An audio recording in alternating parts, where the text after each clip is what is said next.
Man, what a weekend for Lilo and Stitch, coming in at almost 200 million domestic. Is this movie going to make $1 billion? I said it could get close. We're going to talk about that and how did Mission Impossible do that and more on the show here today on this Monday. Happy Memorial Day, everybody. Let's do it.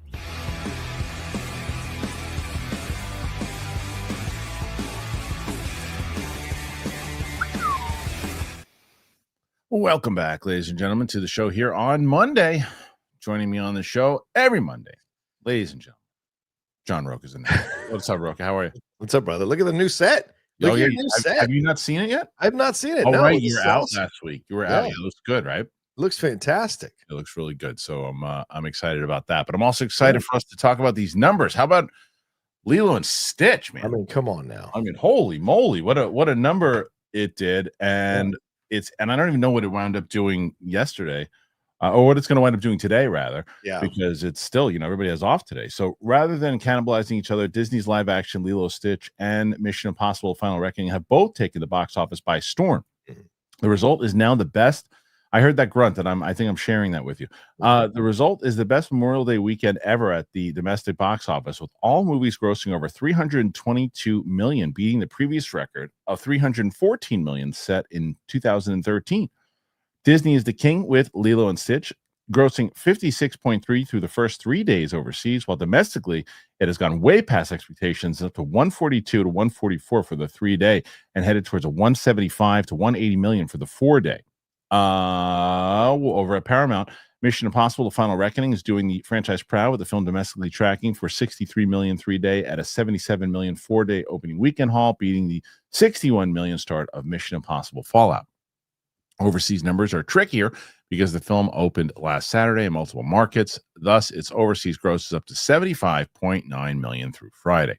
Rounding out the domestic top five are Final Destination Bloodlines, Thunderbolts, Sinners, which all scored 24 million, 11.5 million, and 11 million, respectively, for the 4-day holiday. So if you're bringing up, again, box office mojo here, Lilo and Stitch at 145, Mission Impossible 63, 19.7. Let's see, Lilo and Stitch thus far, just already, has now grossed 341 million over just this weekend alone. So, yeah, this is big news for Lilo and Stitch. Yeah, massive. Look, they're the top seller of merchandise, or one of the top sellers of merchandise over on the Disney side of things. So there's a lot of love for this franchise, a lot of love for this adaptation, and I thought it was a fun movie. Now, is it the gangbusters and great and really well written, all of that? No, but it's very, very enjoyable. I thought it was a good live action adaptation. I'm not an addict to the animated film, so I went in kind of cold to see this movie and thoroughly enjoy it. So I'm not surprised,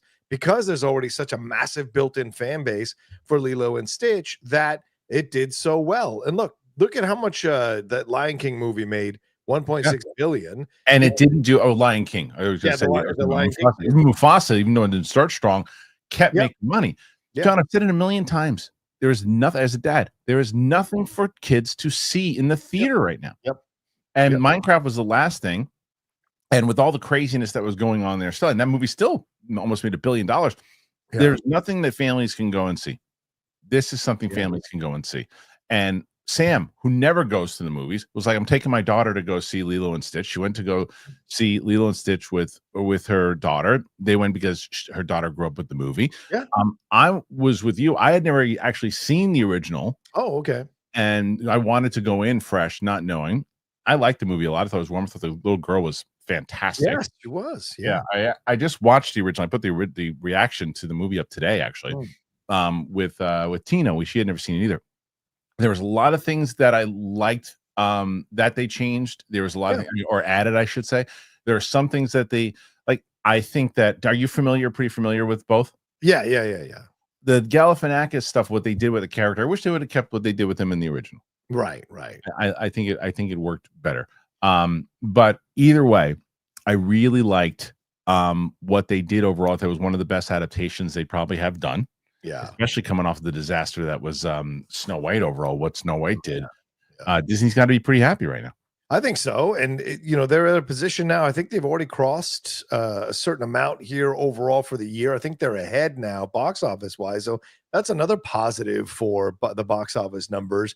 And then you throw in the Mission Impossible stuff. I mean, a lot of people, I know the critics liked it, but there was some mixed reviews online, some very ardent critics who were not liking it at all. But the fact that it overcame all of that to have the best opening weekend against a juggernaut, a best opening weekend in the franchise against a juggernaut like Lilo and Stitch, I think that speaks volumes about Mission Impossible as well. Now, will it hold on? Will it have legs?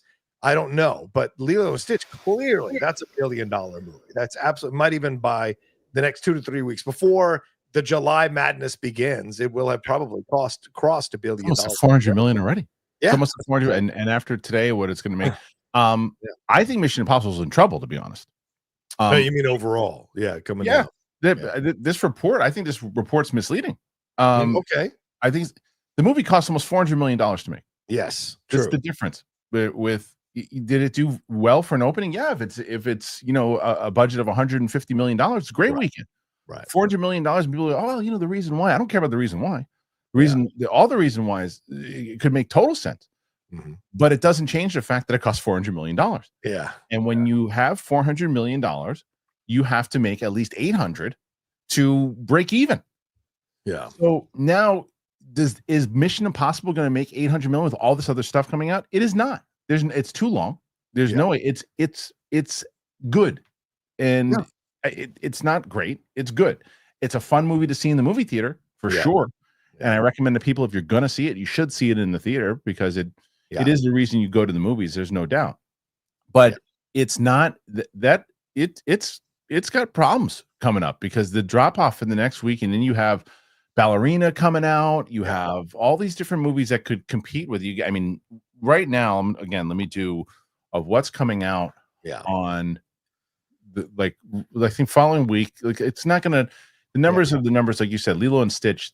You're not going to have competition with Karate Kid Legends. It'll maybe chip a little bit out of it, but I don't know, man. That's already getting some destroyed reaction.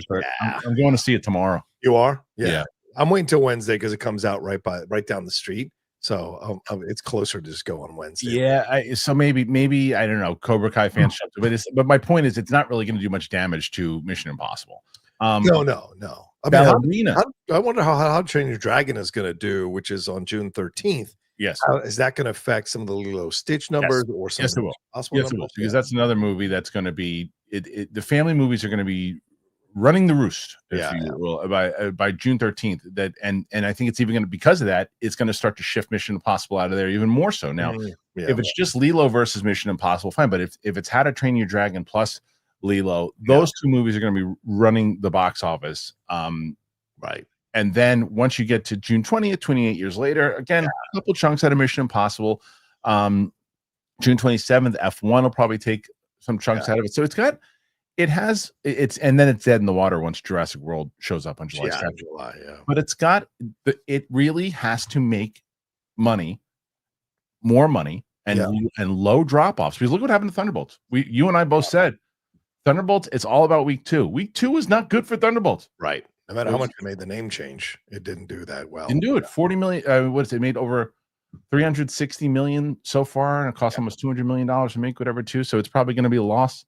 But and they're done. They're not going to be able to make any kind of comeback now because we're in the thick of the summer season. And people already forgot about the movie. Yeah, like it was run for 2 weeks, and then people are like already moving on mentally. Yeah, 100%. So it's Mission Impossible, and the length of the movie is going to hurt it because it's going to hurt it in how many theaters want to keep it going and sacrifice losing other movies. And Lilo and Stitch, what's it, hour 45 and out, get out of here. And that's another reason why it's totally effective. So I don't think it doesn't affect Tom Cruise at all because it's not a bad movie. The movie's good. And Paramount's only on the hook for 50% of it. So it's not like they're going to take a huge bath on this one. I think there's a possibility that it could make 4 to 5 maybe by the end of its run, pushing it. But that's not great. The mixed reviews, I think, are going to eventually sink it to the point where it won't make what it should make. Right? Did you like it? Minecraft. Yeah, I really did enjoy it. But I'm also I'm wearing the hat. I'm also a a Mission Impossible junkie, so I love this franchise. So for me, So do I. the film worked for me as a good callback to the stuff that went in the past, and then where we were going. I don't understand people who say it's a convoluted plot. It's not that difficult. Entity is an AI. He wants to stop the AI from taking over the world. It's really simple. I just think it's a little too bloated, to be honest. Yeah, I don't disagree with you. You could have cut 15, 20 minutes out of that movie. I agree with you 100%. Yeah, it's bloated. And I think the same problem I had with the last Mission Impossible, I have with this one. When you look at how clever 3, 4, 5, and 6 are, this movie's not clever. It's just action stunts and it kind of goofs on itself at times, but it's not like it's about you go to the movie for the submarine scene and for the plane scene. That's why you go.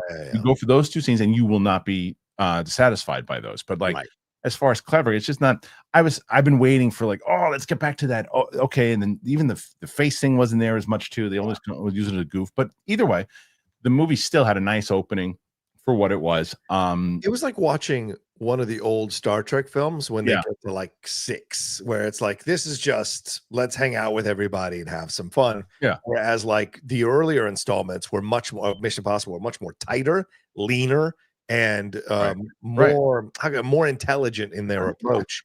This was more just hanging out with people hanging out with people and big set pieces. Let's blow some stuff up. Let's you're gonna watch Tom Cruise do some crazy shit. It's team dynamic, and it's so far fetched sometimes, but it's fun far fetched. And it is what it is. Now the other stuff that came out that weekend, or I should say, or this weekend, as far as box office goes, then you get Final Destination. I literally, right before I stopped, before I started shooting with you, I just finished the reaction with Tina for Final Destination 5. Nice. Oh, and that's a good one. I like 5. Yeah, 5's good. And we watched because I told the story and tell you. So Ellis and I learned our lesson from that. Right. Did I tell you that? What we did? We walked out. Yeah, we walked out, and it's funny when I was watching the end because I knew the twist. I had.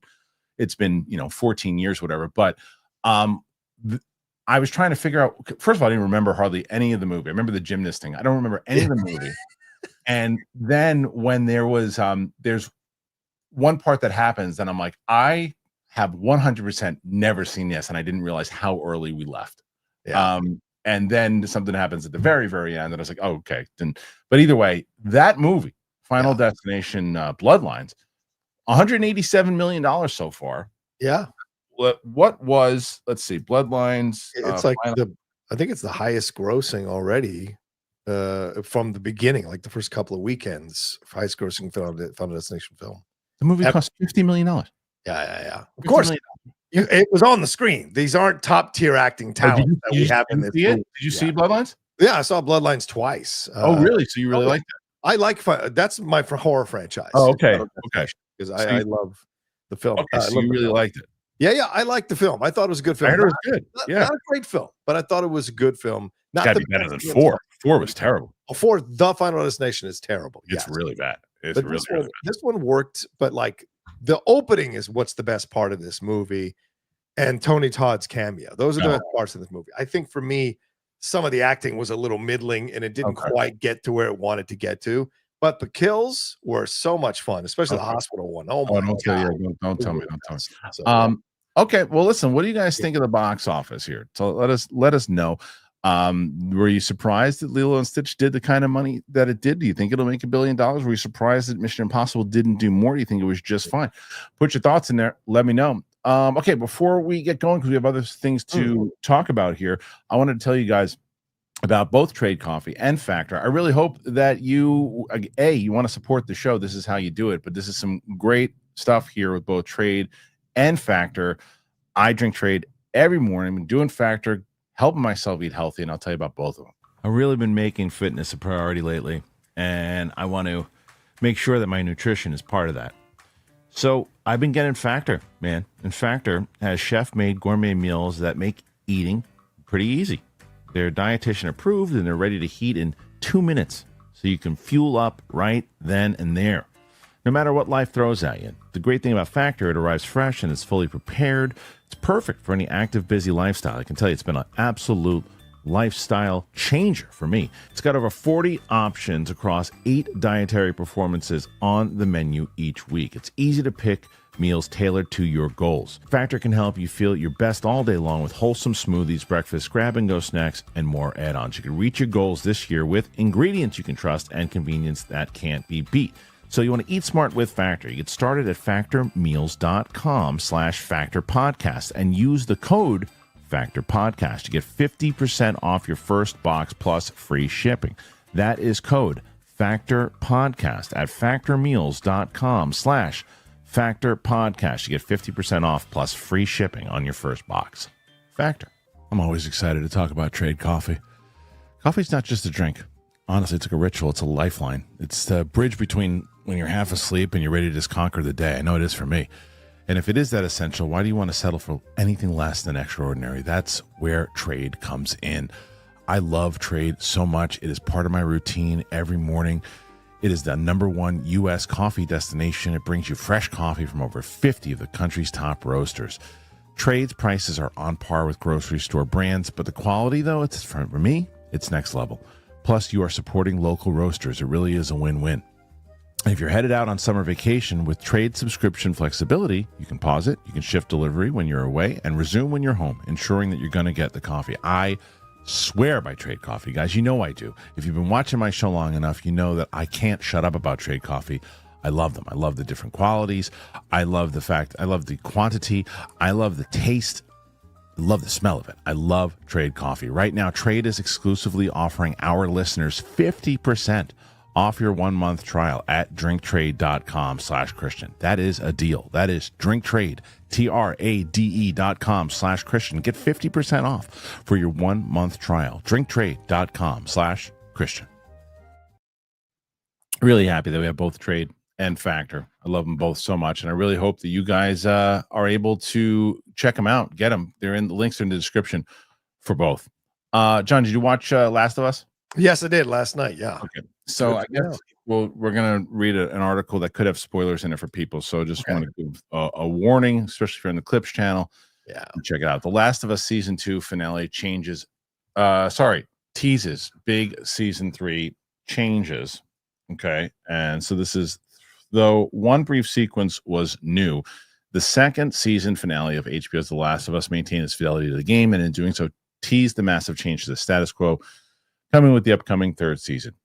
The second season appeared to end where many players of The Last of Us Part 2 game expected to be, with the confrontation in the cinema between Abby and Ellie, complete with the sharp cut to black and gunshot noise. Speaking with Polygon showrunners Craig Mazin and Neil Druckmann, said this always felt like the natural endpoint for the season. Others were considered, but nothing stuck. However, that's not exactly the end, as the lingering back fades into Abby walking up to a stadium converted into the WLF's home base with a title card that read Seattle Day 1. The scene signals next season's shift of narrative focus to reflect the back half of the game. Joel's was the audience point of view in the first season, and Ellie the second. Abby will be the third, with a good chunk of the next season recounting those 3 days from her perspective. According to Hollywood Reporter, the show's creators have declined to explicitly confirm this during interviews, but Mazin pretty much does, as he explains that the team is happy to shake up the rules on how a narrative can unfold on television in the way the game shook up the narrative rules in gaming. I don't think television is supposed to work like this. We're clearly breaking quite a few rules, and I love that.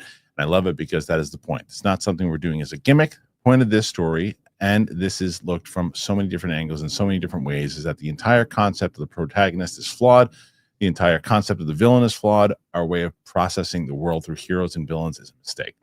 It ends up creating these barriers between people that shouldn't be there. It ends up giving ourselves justifications, conveniences for bad behavior, and it ends up allowing us to judge others summarily for things that we don't quite understand the motivation behind it. We know this is a challenging thing to keep track of emotionally. We understand people are going to be provoked. Part of this story is about examining why we're so comfortable with following one person's point of view about everything. More than any other episode this season, the finale had many elements only teased or briefly touched upon, which will come more into play next season. From Tommy's sniper attack to the marina to WLF's village raid. The aquarium will be much more crucial location, background scenery such as yada yada yada. Amazing. Anyway, we'll go through all this later. Doesn't matter. we get it. This is. I understand what they were trying to do. I was watching it. First of all, episode 6, easily the best episode of the entire season. Yeah, last week. Yeah. It was great. I just watched them both and released because I missed it last week. So I did 6 and 7 on the release. I can tell you that when I was watching, I'm like, are they gonna make us like follow Abby now? I'm like, I don't like her. I don't want to follow her because I don't like her. And everyone in the game is like, everyone who played the game is like, yeah, that's the point. You're supposed to know, and like they have a daunting goal, as they said. They have to make me like this person. I like her as an actress. I think she's great. I mean, it was like, well, but don't you care? Joel did that to her dad. And I'm like, but I don't care because that's not who I was introduced to. I wasn't introduced to her dad. Right. I was introduced to him. I was introduced to her, to Ellie and Joel. Those are the people that I was following. So she's the bad guy to me. I'm not saying they can't do it, but I don't know. Like this season to me was fine. It was fine. It wasn't very good and it wasn't terrible, but it was fine. There was a great episode, but I thought there's a lot of the characters made really stupid decisions. Really stupid decisions a lot of times. There's a couple of times I'm like, what are you doing, you idiot? Like a few times watching it. So what did you think overall of this season? I thought it was a solid finale. If we could start there, I thought it was a solid finale, not a spectacular or great finale, but you know, most of the time with HBO premiere television, it's the second to last episode, the penultimate episode, as Mark Ellis might say, that is the best episode of the season, right? And so it's no surprise to hear you say that episode 6 was the one you really liked from the entire season. I thought it was a good season, but I agree, it wasn't as good as season 1.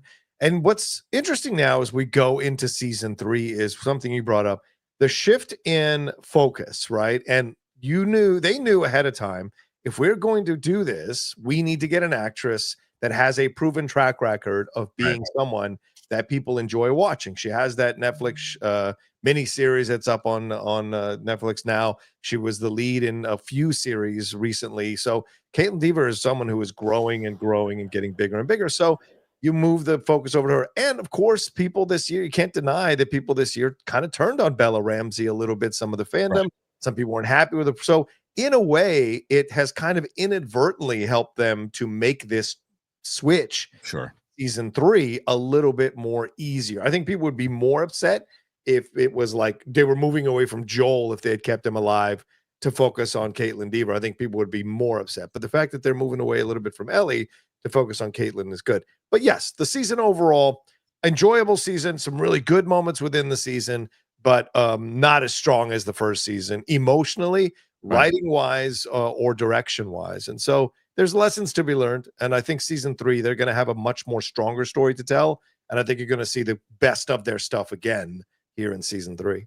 The shift in characters kind of reminds me of Lost in the way that they did stuff. Oh, yeah. You know, where they brought in people, others and things like that. You started to follow you got away from Kate and Jack, and you started to follow and Ben and all those people. Ben, and you learn about their stories, but it took a little bit more time. But I hear your point about also is that they're getting a lot of crap right now with Ellie, and also I think that storyline is growing thin, right? It's like she's coming. It's predictable though. I don't know. I haven't played the game, but it's predictable to me that clearly Ellie doesn't die. Dina probably shot Abby or something along those lines. Something because Dina was nowhere to be found during that whole scene. Right. So I'm like, so something like that. Is this? But I don't know. I mean, I think they need to try to shift something up because I just think they lost a little bit of juice this season. It wasn't the show. The first everybody wouldn't shut up about the show when season 1 was going on. Now it's like people was like kind of tuned out of it or watched it. It was fine. The whole diehards are going to check out, but they need something to get it back. So maybe that's a shift. I don't know. I mean, the Joel decision, I don't think they planned for. I don't think they really understood how much that was going to affect people doing it that early in the season. That early. I think that really shattered a lot of people. And although, as you said, episode 6 was a great reminder of how great their chemistry was, it's also a reminder that we won't get it again. And so I think there's a feeling that people might not tune back in, I know. I think even though I thought that 6 was structured so beautifully, how it was written in, like, I almost was like, I kind of wish like episodes 1, 2, and 3 were those years. You know what I mean? Right. You do episode 1, 2, and 3 through those years, see the deterioration of their relationship, and then you push. But I get why they did it and how they did it, because the way that they did it, it actually worked really well. But it's just, what did you lose in the interim, as far as viewership trust or viewership in general, because there was just some things in there that because I know from the game they really focus more so on Ellie's intent for revenge. That's really what it's about. It is in the last episode and a half for her, but then it was just the relationship, which is fine and it's part of it, but just the relationship and the whole thing where it's more about the relationship than it is the revenge. It was her drive to get, and especially after what happens in 6, it should have been the drive more so. So I think they made a mistake of just focusing so heavy. And by the way, Jesse was fucking goner for the second. There's no way. Everything with the way that they're setting up this relationship, there's he doesn't have a chance. Anyway, all right. Yeah. That's Last of Us. What do you guys think? Put your thoughts in there. Let us know. As I said, we have the Clips channel that you guys can get involved in over there. If you're not subscribed to the Clips channel, please do it. We are so close to 10,000 subscribers on that channel already. All you got to do is head on over there and subscribe to it. We got a couple more stories here, John. We're going to do a short show today, too. As you're going to start off the week. You're starting off the week, and I don't know if Roxy's going to be able to beat you tomorrow. Yeah, we got 6. We're at 6 right now. 6 questions right now. Memorial Day, and I give you props for being here too. You're making a military man work on Memorial Day. I know. It's true. They even have it's even the fact that the audience is even here. The fact that we got people watching is surprising. Come on, guys, send in your super chats. I'm an 8-year Army man, for God's sake. It's Memorial Day. Send in some love. What's hilarious is that I had a few people ask me, they're like, "Oh, what are you doing for Memorial Day?" I'm like, "Working." They're like, "Oh, you working? Why are you working? You have off?" I go, "Yeah, I can have off. Yeah, I can have every day off. I can take every day off, but I won't be living. I won't be paying rent." So it's hilarious. This morning, this is the dopiest thing I did all weekend. We went with the family, which was a nice little trip that we took. We went to a place out here and we had some food. And took my wife went to this shop that she wanted to go to, and we were the kids wanted to go to this yogurt place. We did all this. We had a really nice time, but we found this shop, and my little one said eventually she wants to start playing softball. So we bought her a glove. We found this really great glove, $5. I was like, "This is amazing." This glove would cost me like $60 and things, and it was a well put together glove. So this morning we're having a catch, me and the little one, and before I went to work, and I said, "Why are you throwing why are you throwing like that?" She's like, "I'm just throwing." I go, "I don't understand why you're doing that. Why are you throwing like that? What are you doing?" And I look and I go, "What? Hey, wait a minute, come here." I bought her a fucking left-handed glove. she's like trying as hard as she can. And she's like, "I don't have any power in this hand." And I'm like, wait a minute. Let's just left-handed glove. It was hilarious. It was hilarious. Like, what a bargain. What a bargain. $5 for left-handed glove makes sense considering I have a right-handed kid. So absolutely stupid. I'll tell you the other thing that's stupid. Not releasing this. Oh, yeah. What's happening? Oh, I was so excited about this. You were? Yes. Okay. All right. I wanted to see Joel Schumacher's cut of this. I thought we did see Schumacher's. No, we did not. Dude, okay. Joel Schumacher was the movies that he made that he was allowed to make without studio interference. Are really good movies. Lost Boys, Phone Booth, like these movies that they basically told him to do stuff. He's like, "I'm a company player. I'll do what you want me to do." And he made toy movies. A planned screening of the Schumacher cut of 1995's Batman for this coming Thursday has been canceled.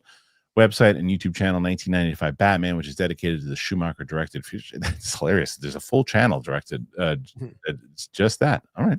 Says they had planned the free screening to take place at a Cinephile Video. However, the theater received a cease and desist from Warner Brothers after news of the screening made headlines. Really?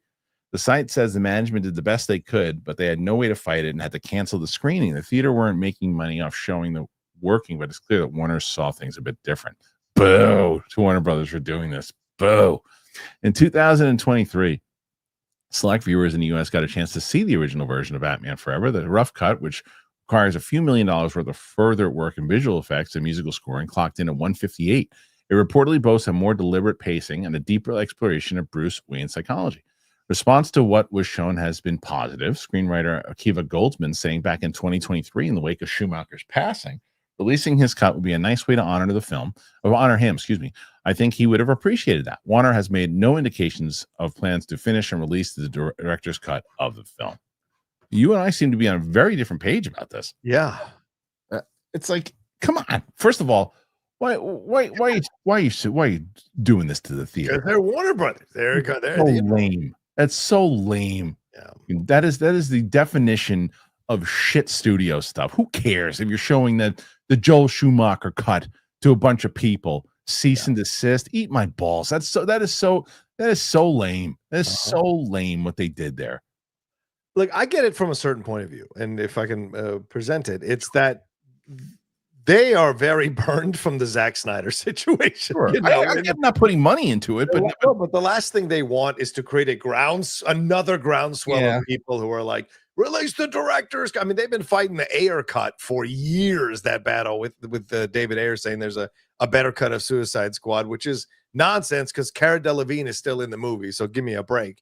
And then you look at this whole situation of Batman. I get it. You want to look, that movie you go back and watch it. It's not a good movie anymore. It's dated. I don't know what your nostalgia is on it, but it's not a good movie. So what was his director's cut going to give me that was somehow much more darker and dramatic and all of that? And I don't think there would be much more of this, but like people buy into this stuff that director's cuts are supposedly these amazing reimaginings. Now, Zack Snyder, certainly that Justice League miles better than the Joss Whedon one, but it's still overstuffed. It still drags. It's still very operatic and melodramatic in its approach. So it's not the best movie, but you look at this situation, I don't think there's even a lot of strong bones to work with in order to deliver an amazing director's cut that's going to change your entire perception of the film. Because as you said, he was tasked with making films about toys. So you can't with one side of your mouth say he accomplished the mission and another side of the mouth, but he had this other movie that he had made that wasn't about selling toys. You never know. He could have done, but he could have done something along those lines. Four was where he really went toy style. I hate that movie. There's no way to say that, but I'm curious if he put together this version, and at the time the Warner Brothers executives in charge were like, yeah, you can cut this out. We want to make it much shorter. Do this, do that, do this, do that. Take out like key elements. And he says, because there are scenes sometimes you cut certain things out. You go, that doesn't even make sense how that plays or that.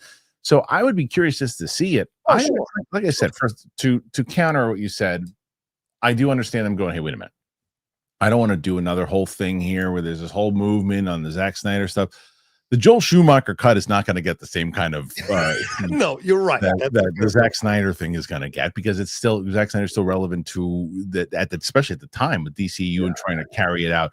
Just Joel Schumacher, it's more so just honoring the man's legacy. Like if he had a different version of this, I'd be curious to see it. I think this is really lame on the part of Warner Brothers. I don't disagree. I don't think that they have to put money behind it, and I think they could say, listen, you want to see this movie without unfinished graphics and unfinished music? Yeah, be our guest. There's a screening that they're going to have. Sure, they want to run their screenings. Have a blast. Yeah. But we're not putting any money into this. It doesn't behoove us to do so. But a cease and desist for people that want to see it, pretty lame. I don't disagree with you on that end for sure. Because as you said, there's not a lot of Joel bros who are here going to make a big deal. But I think they're just so burnt by what happened. They don't want to even open the door to this kind of stuff. But it's bad PR to really come off as the angry bigwigs who want to stomp on the little guy in the studio, and a screening that meant nothing. Yeah, and a screening of it by a YouTube channel that's putting it on for people who love the movie. Yeah. That's really that's like V for Vendetta stuff. Yeah, it's bad. But maybe they want to do it themselves, so maybe that's why they did it. I don't know. No chance. They got to figure out. They don't even know. They don't even know they don't even know what Batman they're putting out. That's true. They don't even know what Batman they're putting out. They're still waiting to see. What do you guys think? Put your thoughts in there. Do you think that this is what they should have done? They should have done a cease and desist, or do you think they know they're being lame? Do you think we'll ever see the cut, or do you just simply not care? All right. Moving on. This is a story John's very passionate about. Oh boy. He believes that this is something that should have happened. He is constantly on Twitter defending this man. Ryan Reynolds. Hey, an R-rated Star Wars movie. Apparently. So this is the story here. Deadpool star Ryan Reynolds has revealed that he once pitched an R-rated Star Wars project to Disney. There has never been an R-rated Star Wars movie or series, even as a show like Andor has pushed the limits of TV-14 ratings with murder, swearing, and scenes implying sexual activity will or has taken place. No Star Wars projects currently in development are expected to receive an R rating, even as it's been hinted a horror project is in the works at Lucasfilm. Speaking with Scott Mendelson at the Box Office Podcast, Reynolds revealed his was a serious pitch with the aim to do something more adult in the Star Wars universe, as opposed to just making it crass or vulgar. It doesn't have to be an overt A+ characters. There's a wide range of characters you could use. And I don't mean R-rated to be vulgar. R-rated is a Trojan horse for emotion. I always wonder why studios don't want to just gamble on something like that. I'm not saying I want to be in it. That would be a bad fit. I'd want to produce and write or be a part of behind the scenes. Those words of IP subsist really well on scarcity and surprise. We don't get scarcity really with Star Wars because of Disney Plus, but you certainly can still surprise people. However, don't expect his pitch went anywhere, as there is no indication Ryan Reynolds is working on a Star Wars project in any capacity. His longtime friend and filmmaker, Sean Levy, on the other hand, is working very much on Star Wars Starfighter, which is slated for cinemas May 28th, 2027. We'll see. We're gonna be a different. Sure. Bring it on. Man. Yeah. If you would have told me that Ryan Reynolds was pitching an R-rated comedy or R-rated film that he wanted to star in and that he was going to be in, and that it was going to be more in the Deadpool vein, I'd say, get out of here, to quote you with that noise. Yeah. However, the fact that he emphasized and said, I'm not even saying it was going to be in it, producing it and putting it more on the R-rated of not comedy, but more R-rated on like emotional and stuff like that, I'd be all for it. Now, I do understand, as much as I like to take big poops on Lucasfilm sometimes, I understand on their brand and on their IP, especially today, why you can't do that, because there's no world Ryan Reynolds is pitching a $50 million R-rated movie. If you pitch a $50 million R-rated movie, I consider it, and I could say let's see. But if people are so up in arms about having, both the commander taking his own life and then also the sexual assault inside of Andor, what the hell are they going to do? Yeah, you can't say the F word in Star Wars. They'll lose their minds, even though it's okay to say hell. So I get why they said no on this. I do.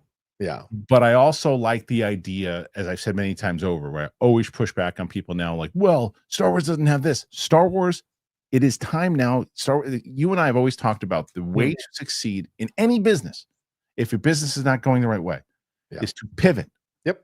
Star Wars needs to pivot right now. Yeah. Clearly, the pivot with Andor, as far as quality, worked wonders. Yeah. They need to pivot away from the silly nonsense all the time. And people are like, oh, you silly nonsense. You're talking about all the stuff that we always loved about Star Wars? No. What I'm talking about is bad writing. What I'm talking about is lazy writing and just worrying about faster, more intense and all that stuff. You can evolve past it. You can still have lightsabers. You can still have explosions. You can still have all that stuff, but you can combine it with intelligent writing and good storytelling. And I think that doesn't have to be rated R. But as far as Ryan Reynolds pitching this thing, you hate it. Why? Well, because I don't buy a lot of the stuff that Ryan's current PR campaigns are selling people, because this is all about him getting out from under that Blake Lively lawsuit and Justin Baldoni lawsuit. So it's all like, oh, I wanted to kill Deadpool off. Really? The character that made you relevant when you were sliding into straight to DVD territory? Get out of here. You were never going to kill off Deadpool, because what else have you sold that's even remotely close to what you did with Deadpool? So it's all this self-deprecating act of his that just drives me out of my mind. So, but that being said, what he's talking about, there is validity. As you said, Kristian, there is validity to what he's saying in terms of the approach that Star Wars needs to take and the chances that Star Wars needs to take. The use of a Trojan horse is interesting, because I don't think Star Wars fans need to be fooled into anything. Like, people want to discount sometimes the newer fans, like the original trilogy. Oh, it's cheesy and it's dated. A father cuts the hand off his son. A father is killing 6 billion people. Like, there is so much. He wants to move on to his daughter if his son won't do what he wants him to do. And he almost lets his own son die in front of him. So there's a lot of darkness throughout the first 3 films. Don't get it confused with that Ewok shit at the end. Like, and that's the element of Star Wars that people seem to forget. Yes, there's pew pew and the lightsabers and the really inspirational stuff, but there's also a lot of darkness that is bubbling under the surface. And I think the combo is what I think a lot of Star Wars fans want to see is the return to a little more seriousness, along with some good writing that's going to know how to alleviate the tension with comedic moments, with inspiring moments and things of that nature. So Ryan wanting to open the door to an R-rated film, I don't think that's a bad thing.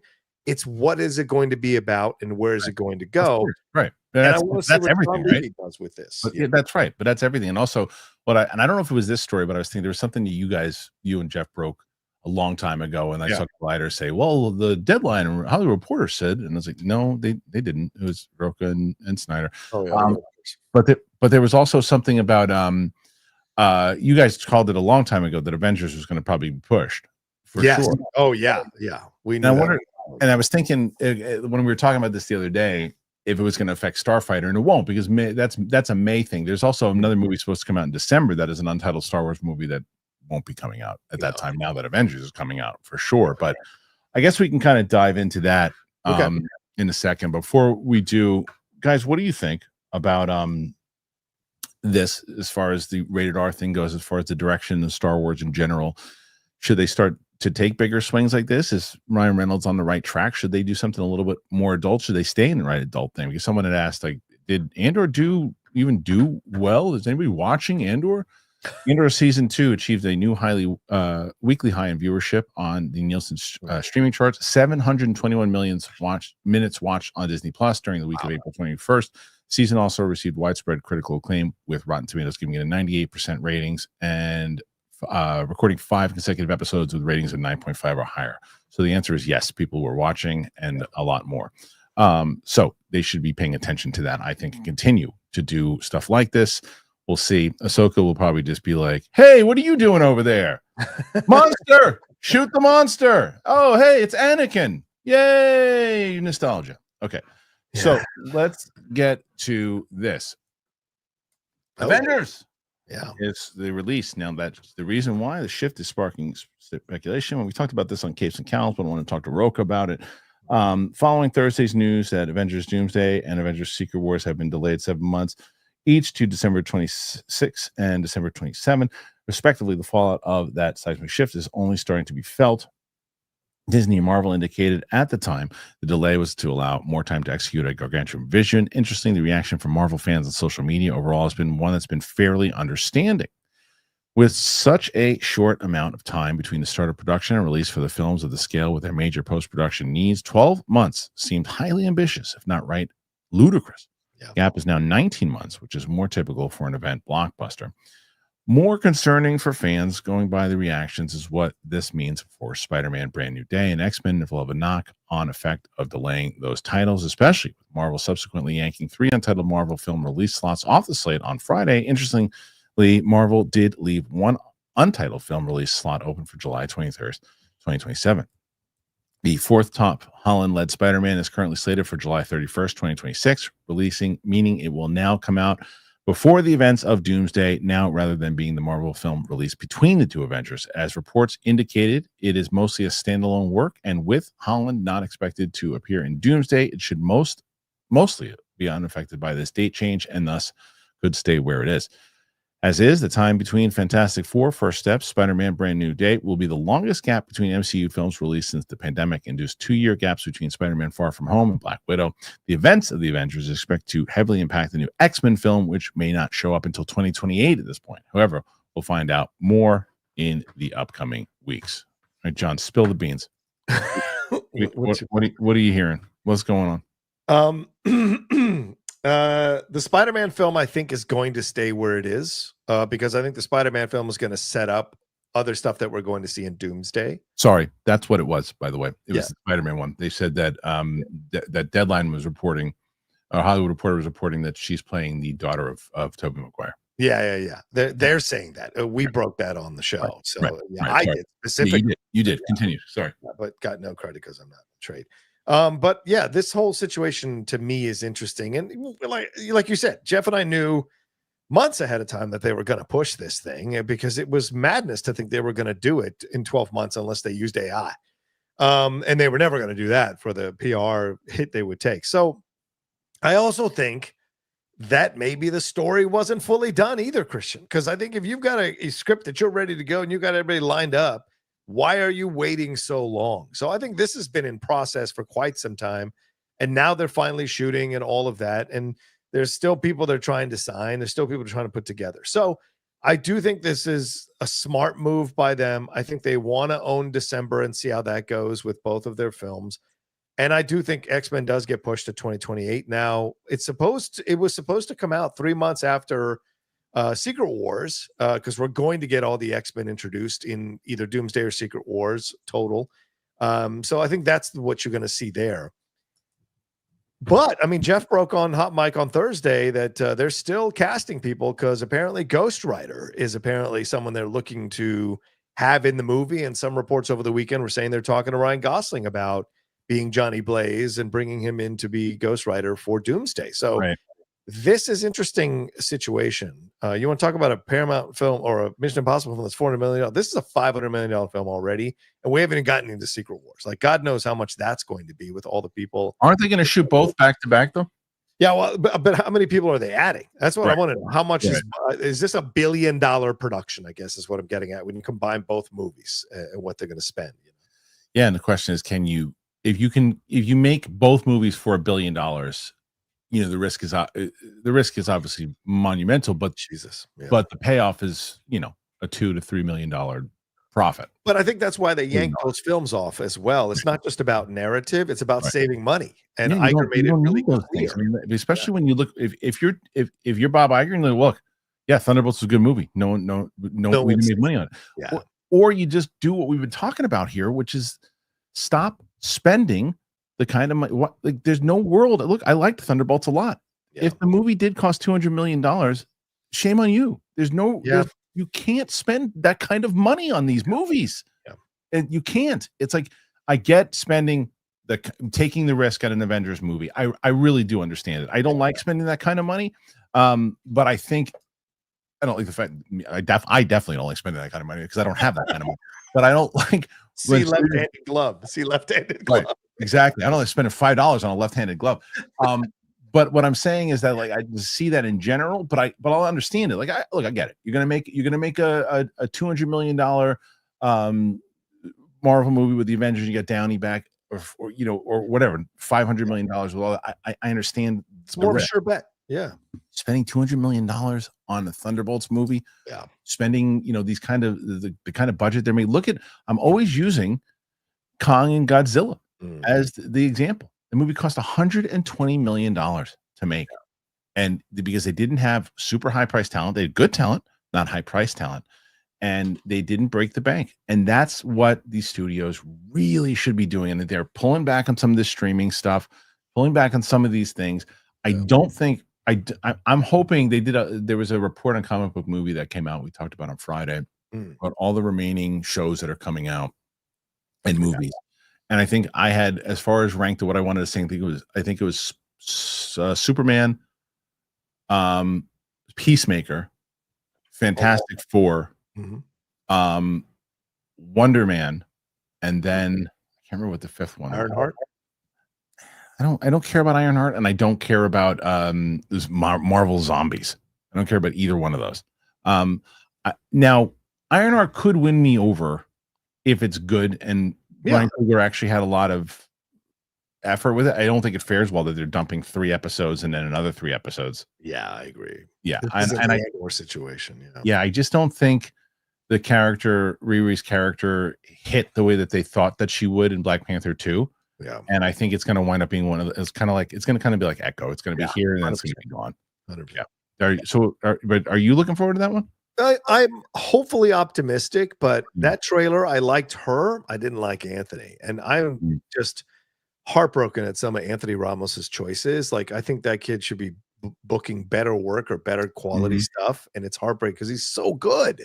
And so, you know, you got to do what you got to do. But like, he didn't come off from that trailer looking scary or a villain you need to be worried about or anything like that. It just felt a little at times like it was young adult. And I get it. She's a young girl and all of that. But like, I think there should have been a stronger element from that trailer from his side of things. And the hood looked just ridiculous. So I just was like, yeah, this ain't the. Wonder Man to me is a little bit more I'm curious about because I like him a lot. Yeah. And Eyes of Wakanda, they just released some. Oh, right. That was that. Yeah, that looks fun. Eyes of Wakanda was, I think, the one that I'm yeah, that animated. That I'm way more interested in that animated Yeah. than I am the zombies one. I think the zombies is a waste of time and money. That's just for the fans. Yeah, I hear you. It's a waste of time and money. Put that towards something else. Yeah, It's a waste. Fair point. It'll, there'll be people who are fans of it, but I'm like, but it goes back to Iger going, what happened when I was gone? Yeah. Like, what are we greenlighting? What are we putting? We're putting everything out. It's like, so there's going to be way less. Like what? Yeah. Because both Wonder Man and Ironheart are both part of the quantity, not quality phase. Sure. Yeah. So I'm hoping that they're good though, because you never know what will happen. And the Vision series, the one that's coming, and the Vision Quest. Vision Quest, right? Because that's like the third part, right? You had Wanda, you had Agatha, and because Agatha I thought was way better than I thought it would. Oh yeah, 100%. Way better than I thought it was going to be. Yeah. But what do you think of the 2027 movie? That's probably the Doctor Strange, right? Doctor Strange 3, if they're going to keep that slot. I couldn't give two shits if they ever make a Doctor Strange movie again. I loved the first one. I thought the second one was a Sam Raimi movie, had nothing to do with anything. And I like him. I want to see Doctor Strange return. I didn't. I would be walking in there like, unless Derrickson comes back, if they have him come back. Outside of I agree, because that Raimi film was horrific. It was a Raimi film. It was you knew that was going to happen. It's like it was because I get it. Feige is a Raimi fanboy. Yeah. He worked on Spider-Man with them. He looks up to him, and I get looking up to him. It's Sam Raimi. I understand that, but he just said, "Oh, Sam, make a we want a Sam Raimi movie in Marvel." It's like, no, we half of the audience did, the Raimi heads. Like I'm telling you this, I took my friend with me to that screening when we went, and he's a big Raimi guy. Yeah, and he's like, that was great, wasn't it? And I'm like, I'm not a Raimi guy. I've never been a big Raimi guy. It's like there's some visual stuff that he did was incredible. Some like the piano stuff. It was a great Raimi moment. Sure. Utterly useless for the storytelling. There were so many story issues with that movie, and the Raimi heads refuse to see it or don't want to see it. But there are so many story issues, and all of Raimi's films have story issues. Even Spider-Man 2, which everyone worships at, it feels dated nowadays, and it has some story issues. Still doesn't mean that there aren't some beautiful moments, and certainly the payoff in No Way Home, having Alfred Molina come back as Doc Ock and have that scene is great. Yeah, but there's a lot of there's some early 2000s stuff going on in it, but that's just a product of its time. We just watched it again with Sam. It's a good movie. I mean, one and two are really they're good movies. They are dated. There's no doubt about it, but they're really good movies. And I think I can understand the argument for people making 2 the best Spider-Man. It's not my favorite Spider-Man, but I understand the argument. It's a really good movie. And 3, I kind of, in the same way that we were defending Joel Schumacher beforehand, I don't blame Spider-Man 3 on Sam Raimi. I really don't. I blame the studio for getting us involved, because they made him do so much that he didn't want to do. He didn't want to over stack it with all the villains. He didn't want to focus on Venom in this one. He wanted to do other stuff. He had the 4th one ready. I mean, they were like, a week out from shooting the 4th one when all that shit went down. Yeah. And so he was kind of, again, bullied out of it in the way so I don't really blame him for what happened. There was some really goofy shit going on in the 3rd one. Yeah. Like, of course, Bibbs will defend it as it's the best Spider-Man that came out. But I mean, I just feel like between that, some of the story pitches Bibbs gave you for the show. So. Yeah, true. Yeah, that and Gremlins 2. He wanted to do a full Gremlins 2 thing too. Like him and Mance on the Gremlins 2. Worst. Anyway. But he's a hit or miss for me, Ray. Because for love of the game, that is the worst Kevin Costner baseball movie. I mean, the whole Kelly Preston storyline is ridiculous in that movie. Even did that. Yeah, but Drag Me to Hell is awesome. I think when he pares it down, he is good. Like Evil Dead. He's good. But when you give the budget's exponent, he now goes, I can do my wacky shit now at higher budget. The argument would be this. The argument would be from because you know how it is. The argument is especially from Kevin Feige, like, oh yeah, you guys didn't like it. Well, you guess what? It made $800 million. Sure. Look at the Spider-Man movies at that time. Sure. Spider-Man 1 was the highest grossing opening weekend ever for a movie. So jokes on you, idiots. And not wrong, because people still $800 million for Doctor Strange 2. I wouldn't if I would have seen that movie and then all by myself a month earlier, I'd be like, I don't think this movie's going to do very well. But clearly, it was also during the Marvel machine still kind of moving forward. But I'm curious what people like. what does the audience think that's watching this? Most people put for the audience that's watching live right now? Yeah. As far as Doctor Strange 2 goes, just put loved it, liked it, or hated it. And I'm curious to all the different opinions that we get that are coming in from the almost 500 people watching right now. Hey, Johnny Steven, how about this? Maybe, just maybe, we're more honest about Sam Raimi than you are. What happened? What did he even say? Maybe, just maybe. What did he say? We're being more honest than you are about. I don't even know what he said. He just said, maybe, just maybe, you guys don't like Sam Raimi. It's not that. Well, no, it's not that. It is absolutely not that, because about the films we did like from him. So yeah. Totally, I like Sam Raimi, and I like Sam Raimi as a filmmaker. I don't like him for that movie, and I don't like it. Like, if you're giving, and in the same way that if Sam Raimi, like we just said, Evil Dead, all those things, if you're giving Sam Raimi an original thing to do, Sam Raimi is a brilliant director. I'm not. Darkman is a fun, guilty pleasure. I love Darkman. Yeah, him doing his own thing. But if you're giving him one of these movies with the connectivity and all that, it doesn't become a connectivity movie. And well, that's what you want, a different style. No, look at Ryan Coogler did with Black Panther. Yeah. Ryan Coogler made it his own, made it his movie, but he connected it all the way through. That is not a MCU movie. It's a Sam Raimi movie with crazy Sam Raimi visuals. Yeah. I didn't, so to answer your question, no, I don't like Sam Raimi for that movie. Yes, like Sam Raimi in general. Yes, I do. So you're right and you're wrong at the same time. Right. So, people just can't handle criticism. It's immediately like, you just hate him. It's like, no, it's a more nuanced thing than that. No, it's 100%. All right, what do you guys think about it? Put your thoughts in there. Let us know, please. Okay, is there anything else worth talking about right now? I don't know, man. I don't think so. What's going on? What is that? Are we going to get to the questions? I think we're going to go to the questions. You're crushing all the questions. Crushing it right now with a big 16. 16 is usually what you get started with before we even start. That's something I said, people. What's going on? Yeah, well, look, at least we did. At one point, there was like 60 people here. Now there's almost 500. So there you go. Oh, nice. So let's see if we can get if there's some kind of miraculous comeback John can make. Hey. We shall see. But before we do that, John, what's going on the channel this week? Yeah, hey, it's the Outlaw Nation. Come on and hang out with us there. YouTube.com/John Roca says. We got to the spoiler review for The Last of Us from last night, dropping a little bit later with the Geek Buddies. We also got our Lilo and Stitch spoiler review, because Michael Vogel is a massive animation fan, working in animation, and loves that Lilo and Stitch original. So we're going to go back and forth about that movie as well coming up. And then later on this week, the Jedi Way will be back. There's a lot of Star Wars news happening apparently this week. And then the Hot Mic, Spill the Tequila tomorrow night with me and Winston. And trust me, we've already got stories lined up. You don't want to miss out on the show tomorrow night live. And of course, my reactions and reviews throughout the week. So thank you. Yeah, YouTube.com/John Roca says. Give you so much credit for continuing to do a Star Wars show. I don't know how you do it. How you do it. Al Rensha.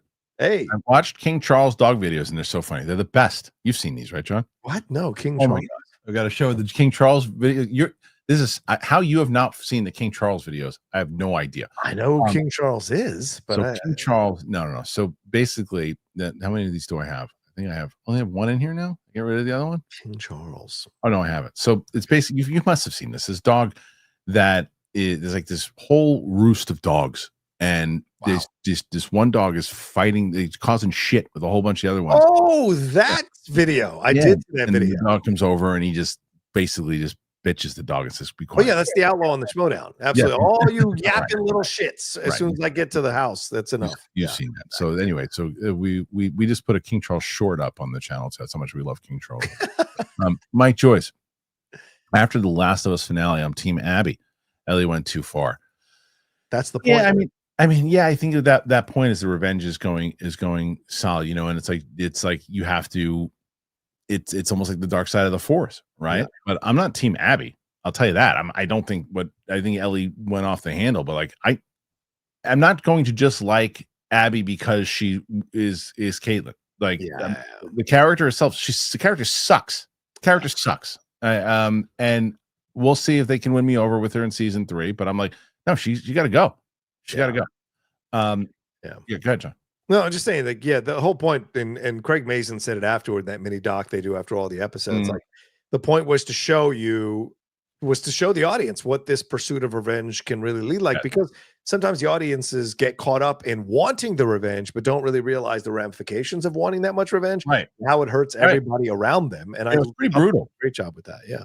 It's an interesting because I watched the scene in the game. Again, spoilers for people who haven't seen this. If you jumped out, you got to probably jump out again. You've been warned. So the scene where she takes out the pregnant lady, right? In the game, the pregnant lady attacks her. Yes. So there's a little bit more like she wasn't gonna do anything to you, but you attacked her, but in this one, it's like, oh no, you shot at that dude, and then because both of those two from the beginning of this episode 2, they were okay. They weren't causing any shit. They were the guy. No, they didn't want to be. The guy was like, all right, let's get the hell out of here. And so they're gonna lead up to it. I'm interested. I'm still interested. I'm not out. Yeah. Because you're gonna spend the whole season 3 going through those 3 days with her. Yeah. Reggie Brown, Ethan Hunt, Equalizer, Robert McCall, John Wick, Jason Bourne, Bond, and Jack Bauer. Who's the last coming out of the room? Ooh. Today, with the way that the movies have been shot with current, it's John Wick. Yeah, Wick. Yeah, absolutely. Yeah, with the way that the rules work in his universe, the guy could fall off. He literally has fall off buildings. Fine, and he's going to come back in the 5th one. So first of all, McCall's way too old, so they'll take him out first. Then Jack Bauer. Which one's Robert? Equalizer, Robert McCall. Yeah, then probably Bond. Then maybe Jason and Ethan try to take on Wick, and then Wick takes out Ethan, and then Bauer. You already said Bauer. Jack's first one gone, please. No way. He's a TV actor. First one gone. Wick versus Bourne would be is the battle at the end, I think. Please. Bauer would make it. Okay, let's see. He has no special skills. He's just, some special skills. He landed Julia Roberts. I'll tell you that. Hey, left him at the altar. No, that's not what happened. Daniel Rahimi. Just a couple thoughts. Ellie should have been more ruthless and less remorseful in season 2 of Last of Us. Agreed. Where was Abby's dog in the finale? I guess that happened in the the game. Ellie was supposed to kill her dog to make us hate her even more. So that happens in maybe they didn't want that to happen to Isabella because she's getting enough crap. I tweeted this the other day and I stand by it. I'm so happy I never played the game and still have not played the games because I can watch this thing free and clear. And I'm enjoying it for what it is. And everyone's comparing it to a lot of people comparing it to the game are finding themselves like angry about it. And it's like, well, is it the problem of the show or is it your problem that you're bringing in your expectations from what happened in the show to in the game to this? So yeah, go me please. Yes, in the back there, Kristian Harloff. Thank you. Here's the reason why I would tell you that your argument doesn't hold up this season. Oh, okay. Because last season they stayed really true to the game. Like in season 1, they took a ton of liberties and went outside of it and changed it up. So like they added stuff and changed some stuff. Obviously, there were tons of things that they changed, but for the most part, by its core, it stayed the same. And that's what I think people loved so much is that you really understood. It was that's what video games did so poorly in the past. Video game movies did so poorly in the past. Well, you know what? We should just do this instead of that. And it's like, no, that's not what they did in Game of Thrones. They stuck with the Red Wedding. They did all those different things and they showed people who knew it and they brought it to life and they changed little things and they added little things, but they didn't change the core of it. Again, I didn't play all season 2, but from what people saying season 2, there's a big dramatic shift. So if you get people on board with season 1, you're like, no, the show's so great. It stays so true to the game. And then season 2 doesn't. You can see people getting upset with that. I get it. But if it was season 1 and that's what they did for season 1. It's the same thing. Change. So, David Jordale, who would win in a fight? Big Balls versus Stitch. Well, Stitch is invincible. He's an alien. So yeah. So Big Balls is a lover, not a fighter.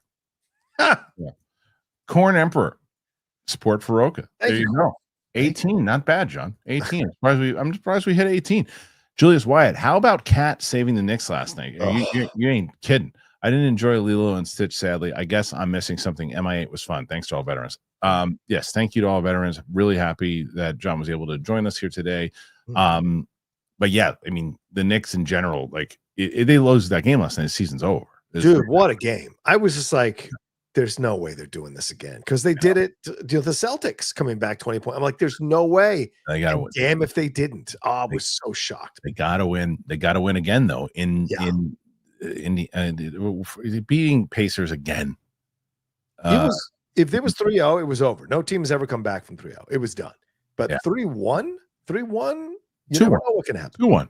Well, I'm saying if they win the other night, if Indiana wins, if they lose, if they and then going back. You never know. Oh, but 2-2 would be a lot better. Oh my God, 2-2 would be insane. Especially if the Pacers won 2 in the Garden, then they win 2 Indiana. That'd be great. Oh yeah. So Christian Bedard, I like Abby's story better and Last of Us 2 game better than Elliot's. More exciting though. Season 2 was all right. Yeah, I just watching the season go. I just wouldn't have that same kind of like, oh, I can't wait. Like I'll say this: there were times that I would turn it on, going, oh no, this feels like work today. Like when I was watching it, felt like work. And I was like, no. Like the other season 1, I'm like, oh, get out of my way. The way that I do, like when I was watching the studio. Yeah, I'm like, I just want to watch this show. I just want to watch the show. Season 2 felt like, oh yeah, I just kind of, I don't know.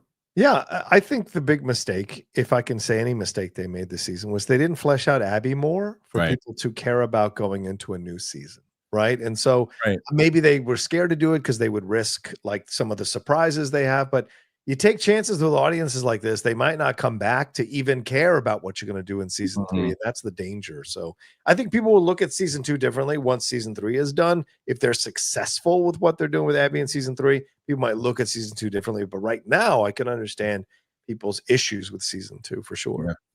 Yeah. Mike Joyce, pretty lame of Zaslav. More of Jim Carrey's Riddler is never a bad thing. I guess he couldn't sanction their buffoonery. That's the best from Tommy Lee Jones when he said that to him. And that's actually a buffoonery. At least the Schumacher cut. That's hilarious. If that starts trending, I'll be very happy, actually. Well, you got to spell it correctly, Joyce. even misspelled's even better. Mal Keith's. John, what do you think about the Deadline article focusing on Doctor Who ratings dive and supercharging uncertainty about the show's future? What's that all about? Yeah, it's a shame to see that because I think these last 2 seasons have been some of the best Doctor Who we've seen in a while. No offense to Jodie Whittaker. I thought she was a great Doctor Who. I don't think they wrote for her really well. So the last 2 seasons, I've really enjoyed Ncuti Gatwa as the Doctor. I just think people are turning off because A, it's a black Doctor, B, because he's gay, and makes no bones about it. And I think some Doctor Who fans just don't want to see that. And the storylines are ultra woke, as to use another term that people seem to hate. And so, which I don't have a problem with because I enjoy seeing a different take on Doctor Who. But I think people like Doctor Who when they're attracted to him or when he's got some kind of chemistry going on with his assistant or his partner, companion. So I think some of that elements are missing. So I'm not surprised. But I also don't know if Doctor Who works in our day nowadays. Like we seek much more nuanced and much more complex entertainment. And I don't know that Doctor Who, when it's not as strong as you need it to be, checks that box. I've never seen an episode. You got to come to it. It is absolutely like, what do they call that? It's like an acquired taste. It's not easy. It took me a few years to finally become a Doctor Who fan. It's just too much of it. It's too intimidating. For show. Holy crap! Lilo and Stitch almost passed Thunderbolt's complete box office in one weekend. Yeah, because that's what I've been telling you guys. It's 2 different movies. Yes, but it's also because, like I said, you don't understand, and this is why I will continue to say this, and I'll be adamant about it. Okay. If you get decent family movies during the summertime, you will benefit. You will benefit. You're going to see Train Your Dragon do it. I'm curious what Ilio's going to do. That's going to be interesting. That's gonna be interesting because it's not like a known kind of name, right? Yeah. But Lilo and Stitch, and the other one, Zootopia 2 is going to annihilate you. That's not summer, but that's the end of the year. That's going to annihilate because there's not stuff. A lot of times you can just take your kids to see. It's the only movie that I've heard my little one say to me, "I want to go to the movie theater to watch." Because what else is she going to see? I mean, she wants to see Wicked 2 when it comes out, but what else? They can't see anything else too. So, and you can get a whole family out there to go. You're gonna make money. I agree. Armada. Hey, did you hear about the Amazon driver that would leave dumps in people's yards after dropping off packages? I thought of Richard. No royalties on his end. You've heard that me tell you that story, right? My friend Richard, not his real name, but on this show it is. And basically, I got a voicemail like, "Hey, listen, I went over to Murph's house and I really had to. It was like a steaming hot day, and I was knocking and banging on the door. No one's picking up. I was slamming on the door. No one's coming to the door. I really had to go, so I went in the back to the shed, and I was in the shed and I'm back there, and I saw a New York Giants helmet. I'm a Cowboys guy, so I took a dump in the helmet and I buried it in the backyard. Yikes! Yeah. So, man. Yeah. Ralph. Hey, Christian, I know everyone is saying just wait for Abby's backstory, but be prepared for not liking it. There's a reason half the fandom despises the second game. It's because of Abby. We don't like her. Yeah, so maybe the problem's not even the show. No. It's the foundation that it's going from. Yeah. I've heard this. I've heard that people.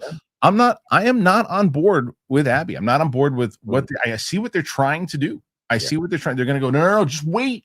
Just wait. We're going to show you now her whole story. Yeah. Look, guess what? Kylo killed Han Solo. Wasn't on board with him when he turned good. Yeah. Wasn't on board with him. I don't care. But don't you understand? Yeah, I understand. Still don't like him. I understand why sometimes you understand why that guy was being a dick. Yeah, I understand. Still a dick. So that's the thing. You got to really win me over. And she's a good actress. You got to really win me over. I would love to find out what the thought process was in having Joel offed in the second episode. Like, I would love to know was it because Pedro is doing so many things, so they had to adjust the storyline so that he would be gone by the second episode because he has to shoot Fantastic Four. Right. Well, his interview also said he gave an interview and said that one of the things when I told him, he said it wouldn't be full 2-3 seasons of he's going. So it's one of the reasons he signed on.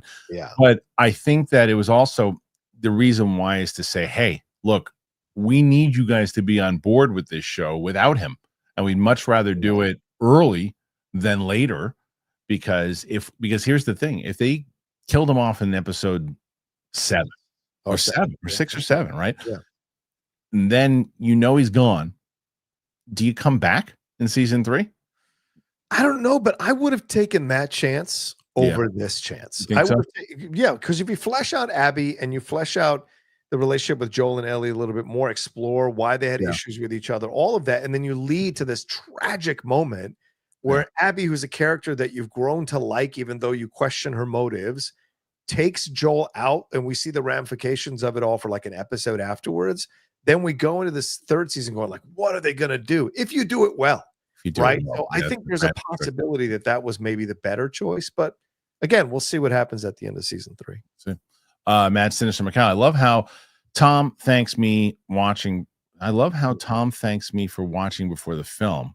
Glad to be alive among great actors. Would you is that something that happens in the beginning of the screening? Yeah, in the films now. Yeah. Tom Cruise.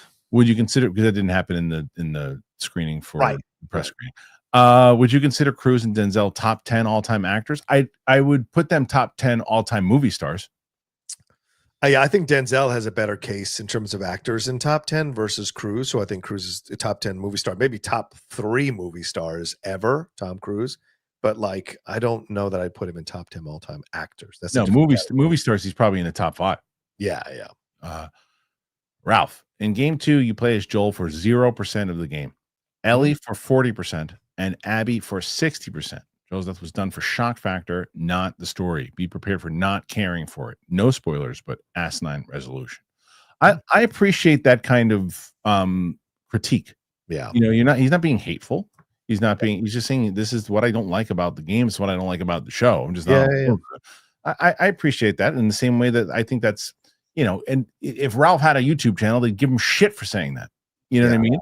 And it's like, I think he expressed himself fine. I can't speak on it because I didn't play game 2. Right. But I can tell you where I am so far in the narrative. I was like, I'm not just, that's what happens a lot of times. And you know it as well as I do, John, is that a lot of times people just eat this up. Oh, we're supposed to love Abby now. I love her. I love her too. And I know that there's some people that legitimately say, no, wait a minute. I might actually really like what they're doing here. And they did like it in the game. And I'm not taking it away from those people. But there are some people just going, trust in the creators. The creators tell us we must eat this. The creators say we must like Abby now. And that's what happens with so many of these different things. Like, how many times do you get on Star Wars stuff? Just trust the process. Just trust the process. And it's like, no, I'm not going to just do it because they tell me to do it. I'm either going to like it or I'm not. I'm fascinated by people who watch analytical or critical things and then complain that they're being analytical and critical. It's like, my favorite. What would you expect? Kenneth Colton, happy Memorial Day, gentlemen. Thank you, Kenneth. Thank you, Kenneth. Really appreciate it. You're 20 right now. I'm impressed. I'm impressed with 20. I'm impressed with 20 on today. Nobody was even here. Do I get 5 times credit? Just so it's No, 100? absolutely not. Son of a bitch. Absolutely not. Last of Us 2. Last of Us 2 equals Last Jedi. Ouch. Oh, Great filmmaking / gameplay. Garbage story because they wanted to subvert expectation and be prepared for not liking it. Ralph is very passionate about this. yeah, very passionate. As you can tell. Isaiah Smith. I liked the game more than game 1, but I agree that this season was okay. Not as good as it could have been. Some writing changes made no sense to me. Yeah, there's some really questionable things that even there's one point where like I don't know what episode it was. It was like maybe 4 or 5.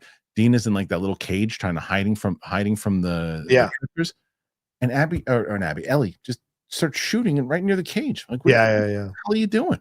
Yeah. So she's right there. How good of a shot are you? Yeah, right.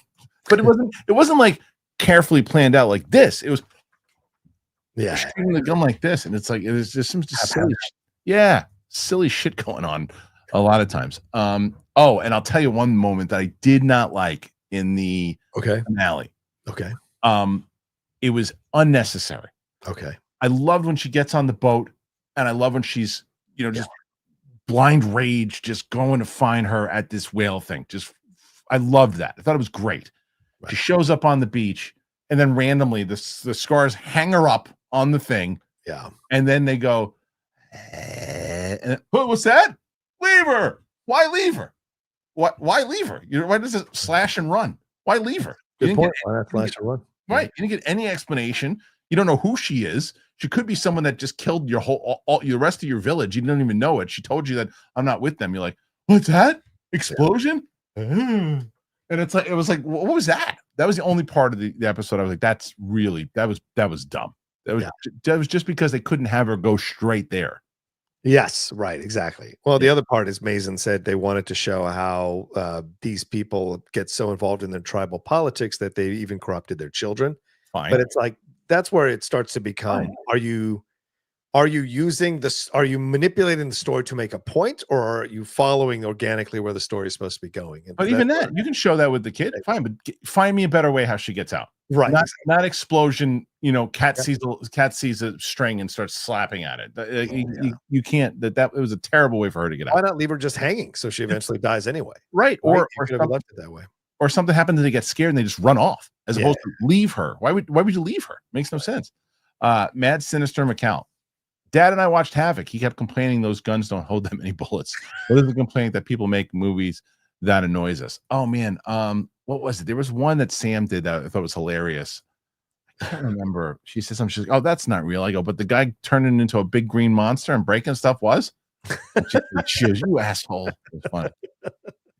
I can't remember. I think that's the correct thing, is that when you're watching a fantastical film and someone goes, well, that wouldn't be possible. It's like, wait, the 30 other things that are in the film are possible, but this isn't possible. Right. Yeah, those are the things that you get. Isaiah Smith says Joel dies about an hour into the game. They're sticking to the game timeline, which might not be the best choice for TV. Right. Fair enough. Right. Yeah. Maybe not. I thought they would. I knew it was coming because I had heard about it enough, but I thought they were going to change it up and keep them in later, like you said. But they said no. Let's just try to do it. Okay. That it? That's it for today, John. Okay. You did 20 on this Memorial Day. We get pretty good. Chances of Roxy not hitting 20, none. Pretty low. I don't know who's got a better chance. You or the Knicks? Hey, hoping the Knicks. Thanks for joining us here, John. Real quick, where can I find you today? Oh yeah, at the Roca Says on Twitter, Instagram, and TikTok. The Outlaw Nation on Twitch there, and of course my YouTube channel, youtube.com/John Roca Says. Come and hang out with us later on today with some spoiler reviews. Thank you. Thank you guys for being here again. For everybody who's joining us, and happy Memorial Day. Sorry, Memorial Day to all the veterans and everyone who served. And if you have a family member who gave their lives for this country and sacrificed for this country, I send you all kinds of love. Serving in the military, meeting people who served this country, meeting people who've sacrificed, and family members who are part of military members who've sacrificed means the world. So I just want to say that out to everybody on this Memorial Day. Whatever you think about me, I love and respect our military, and I think it's a beautiful day to celebrate that today. So well said. Don't leave just yet, John, because I don't think they want you to leave just yet. But oh no, Sidem, where's the trailer for Mortal Kombat 2? It's coming out this year, right? Is it? I guess. I don't know. I mean, hey, I can look real quick while we Yeah, go on. and well, Derek Johnson just ended the chat, so you might not Uh-oh. be in there. Because right now you're at 24. Are you going to pull a Steph Sabra? Oh no, come back from the dead. You could be. You're at 24 right now. Ronetta W. Hey y'all, Roca. I wasn't to thank you and to I want to thank you and honor to all and thank all the brave men and women for our armed forces. Remember that we have lost. Your sacrifice has safeguarded the freedoms we hold dear. Thank you. Very, very well said. I really appreciate that. Thank you, Renata. Much love, girl. Yeah. Derek Johnson, who says, caught super late. Happy Memorial Day all to my vets. Thank you, Derek. Very, very kind. John at 25. Hey. This is a great question. Armada, will Horizon Part 2 ever come out? I mean, it's shot, right? Only on streaming. I think only on streaming, bro. It's got to come out on stream, but they shot it. Didn't they shoot it and edit it? It was supposed to come out. It was supposed to come out like 2 months later. What a colossal mistake in the end, man. What a colossal mistake. On so many different levels. I know, bro. On so many different levels. The movie wasn't terrible. I liked the movie. It's fine. Yeah. This is almost going to see that in the theaters. Yeah. Who's going to see that in the theaters? I mean, it's not for the amount of money again that the movie costs, and it's like we're not in 1992 when Kevin Costner's directing something. Oh, we got to go see it. Right. It's like you can't. That was a tough one in general. Yeah. Ralph, Tropic Thunder with Sadie. I think she's seen it. I'm pretty sure she's seen it. Okay. It does monster numbers for reaction videos, as does Inception. Well, Sam's never seen Inception, so we're going to do that. And Lord of the Rings. Sam's also doing that. Can't wait for Sam to be done with Marvel. Well, we just put out. I'm surprised how well Moon Knight episode 1 and 2 did, by the way. I thought Moon Knight 1 and 2 would maybe do 8,000 to 10,000. It's almost like 32,000 so far. Wow. And I'm so surprised that people were checking that out. But we have that to go. I have this inner monologue in my head going on, John. This is a fight going on in there. One side going, go ahead and do She-Hulk, I dare you. And the other side saying, don't you dare, don't you dare. And they're fighting back and forth saying to do She-Hulk. Well, I lean towards you doing She-Hulk because I think with a female companion, it'll be an interesting experience. And I think the perspectives will be interesting. And people, she's, because you do with Sam, right? So I think she's engendered enough credibility with the audience that they want to see what Sam thinks of She-Hulk and if she aligns with them or not, especially because she's a woman. I will tell you that there's no world where I don't care what kind of battle's going on in my head where I'm going to watch Secret Invasion. I'm not going to do that. I'm not going to do it to myself. Yeah. Echo's too boring. I'm not going to watch that. It has nothing to do with anything. But she's also divisive. You will get attention for that. Man, I don't know. I'm still fighting myself on this. Derek Johnson coming in here. Derek has got you all the way to 30. We were on the sign-off stage. Sign off. Met Bull, the great James coming in here. What'd you guys think of Saturday night's main event? Was $250 to get in the building on StubHub. You were there? It was in Tampa, wasn't it? Was it in Tampa? Oh. So did you go, James? Looks like you did. Looks like you went. I liked what they did. I don't like that Logan Paul got pinned in the way that he did, to be honest with you. But I like the way they brought Cody back for sure. I'm glad that the tag team match is going to be, Cena and Paul versus those two, as opposed to getting Travis Scott in there again. So Bronson Reed was good too. Bronson Reed coming in to join back. Yeah, that was good. So that's the only thing that really stood out to me, right? Was there anything else big that happened? Yeah, I mean, with the Zelina Vega and Chelsea Green, I mean, I don't think WWE understands the jewel they have in Chelsea Green. Like, there needs to be much more that she's involved in, and that woman can wrestle. Go back and watch her. And she's good on the mic. She's great on the mic, and her storylines, her acting, all of it. So they need to move her into the main event picture eventually, because she's a damn jewel on the women's side of things. But with the Bronson Reed thing, here's what I'll say to you. This is dangerous for Braun Breaker. I mean, I think Braun Breaker is getting a little forgotten of how great everything's on Seth. It's Seth's music that hits. It's Seth. He's the lead. So maybe they're doing this to lead to a Braun Breaker versus Seth situation. Definitely. Probably a year from now. Yeah. Braun aside to hug Bronson, it's very clear that's where we're going. Yeah, definitely. Braun will eventually be. That's how they're going to build him up even more. So he's going to break out of this group. But and I bet you Heyman probably goes with him and changes again. Derek, thank you, Derek. Derek, thank you, Derek. Armada, says King Charles versus Stitch versus Big Ball. Now, that's a tough one. I still give it a Stitch because again, he's invincible. Yeah. I'll tell you, I laughed so hard in that original movie when the sister's like, "Where is she?" and he goes, "Okay, okay," and then she smashes him in the head with a stick. It's hilarious. Okay. I think that now you're the fact you got the 35, that's a win. That's a win. Bad. Sounds like 100 to me. All Yeah. right. Well, thanks again, everybody. Thank you guys. All right, thank you. We appreciate you guys. Have a great rest of your day, rest of your weekend. Week, whatever. We'll be back here tomorrow, myself and Roxy. Thank you guys so much. I appreciate you. And we will see you guys on the flip side. Stick around for our, like I said, my reaction to Lilo and Stitch with Tina is up. And the Moon Knight episodes 3 and 4 will be back with Sam tomorrow. So make sure you check that out. Derek threw in a little bit some support there. Renetta just wanted to say I love Tramell Tillman as the captain in Mission Impossible. He was so charismatic in that role. Perfect casting. He was really good in that. He was really good. Loved him in Severance. You must be out of your damn mind. Loved it. More of him. Yeah, he's really, really good. I want to see him do a lot more. Thought he was great. Some more support with Derek taking us to 38 for John tomorrow that Roxy has to now beat. So thanks again, guys. Really appreciate you. And we'll see you guys on the flip side. Bye.